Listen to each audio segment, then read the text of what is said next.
दोस्तों आज का हमारा पहला प्रश्न है, सेबी ने हाल ही में कौन सा नया डिजिटल प्लेटफॉर्म लॉन्च किया है। सेबी ने हाल ही में कौन सा नया डिजिटल प्लेटफॉर्म लॉन्च किया है। विकल्प हैं आपके मित्रा, सजग, प्रहरी या फिर सुरक्षा।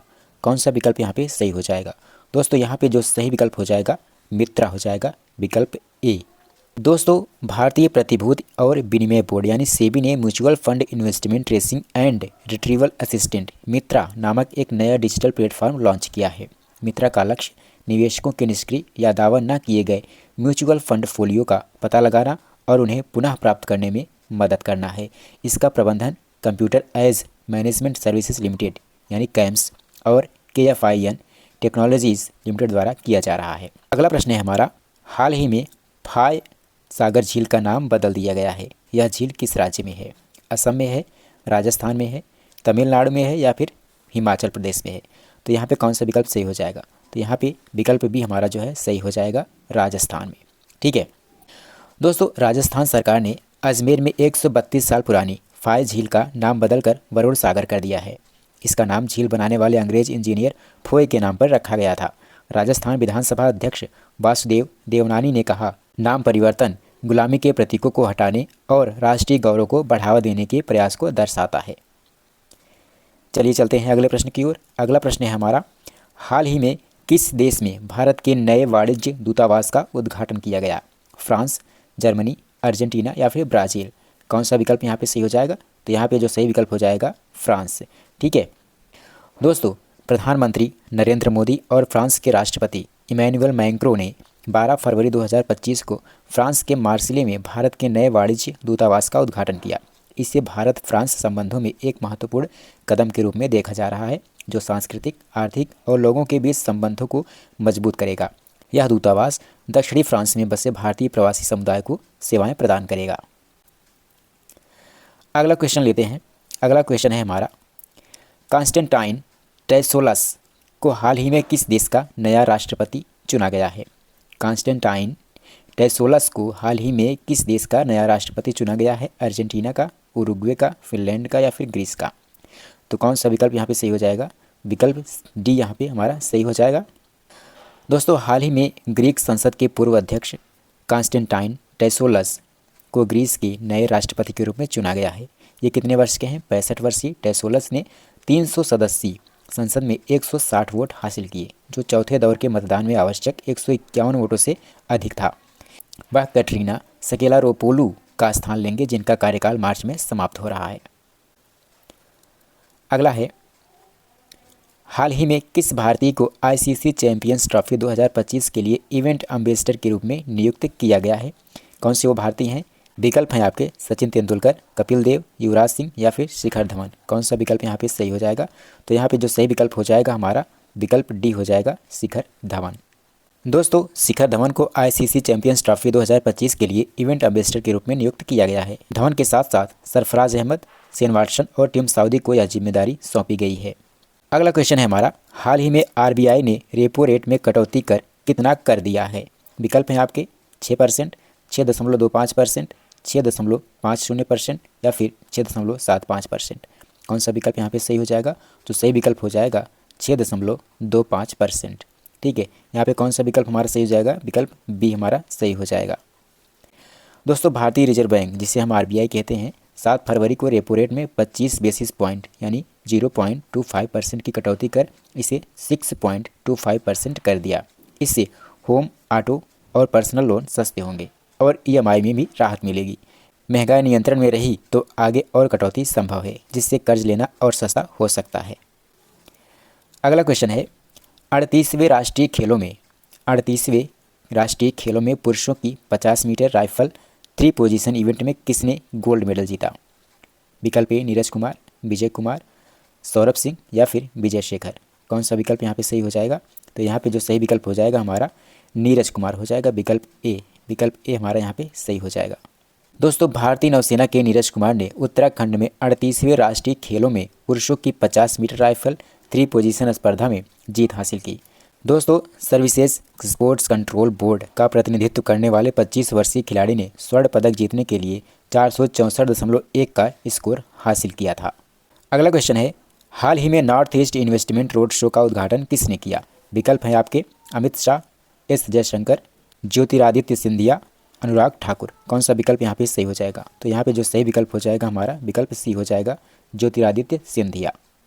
दोस्तों, केंद्रीय मंत्री ज्योतिरादित्य सिंधिया ने उत्तर पूर्वी क्षेत्र विकास मंत्रालय की ओर से आयोजित north east investment road show का उद्घाटन किया। इस रोड शो का उद्देश्य निवेश को आकर्षित करना और उत्तर पूर्व में अप्रयुक्त संभावनाओं को अनलॉक करना और क्षेत्र को एक उभरती हुई आर्थिक शक्ति के रूप में प्रदर्शित करना है।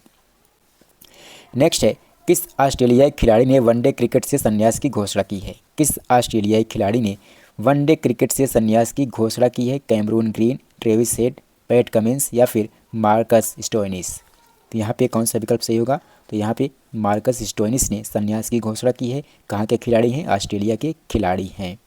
दोस्तों, ऑस्ट्रेलियाई ऑलराउंडर मार्कस स्टोइनिस ने तत्काल प्रभाव से एक दिवसीय अंतर्राष्ट्रीय यानी वनडे क्रिकेट से संन्यास की घोषणा की है। चैंपियंस ट्रॉफी के लिए ऑस्ट्रेलिया की अस्थायी टीम में शामिल 35 वर्षीय स्टोइनिस टूर्नामेंट में भाग नहीं लेंगे क्योंकि उनका ध्यान सिर्फ T20 क्रिकेट पर है। अगला क्वेश्चन है, Delhi international leather expo, Delhi international leather expo deluxe 2025 का आयोजन किसके सहयोग से किया जाता है? भारत सरकार का वित्त मंत्रालय, भारत सरकार का वाणिज्य एवं उद्योग मंत्रालय, भारतीय रिजर्व बैंक या फिर नीति आयोग। कौन सा विकल्प यहाँ पे सही हो जाएगा? तो यहाँ पे जो सही विकल्प होगा विकल्प बी होगा, भारत सरकार का वाणिज्य एवं उद्योग मंत्रालय।